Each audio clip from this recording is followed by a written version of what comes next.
Baby shirt தைக்கிறதுக்கு மொத்த மெட்டீரியலோட அளவு பார்த்திங்கன்னா 65 சென்டிமீட்டர். 65 சென்டிமீட்டர் எடுத்து ஃபஸ்ட்டு வந்து நமக்கு தேவையான அளவை துணியை வந்து கட் பண்ணி எடுத்துக்கோங்க.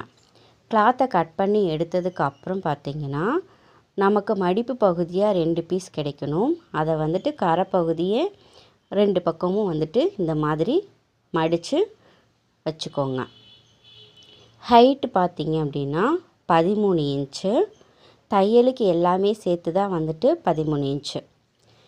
ஹைட்டை வந்து 2 பக்கமும் மார்க் பண்ணிக்கோங்க. மடிப்பு பகுதி நம்மளை பார்த்து இருக்கணும். மார்க் பண்ணிட்டு உங்களுக்கு தெளிவாக தெரியணுங்கிறதுக்காக நான் வந்துட்டு பென்சிலில் மார்க் பண்ணுறேன். நீங்கள் டிசி கட்டிங் இல்லாட்டினா சாக் பீஸில் வந்துட்டு மார்க் பண்ணிக்கோங்க. ஹைட் எடுத்து ஃபஸ்ட்டு அதை ஒரு மார்க் பண்ணிடுங்க.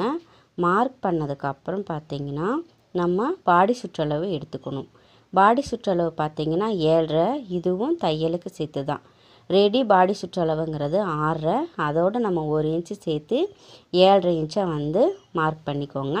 நான் எப்படி மார்க் பண்ணுறேனோ அதே மாதிரியே மார்க் பண்ணுங்கள். உங்களுக்கு அளவுகள் மாறியே வராது, கரெக்டாக இருக்கும்.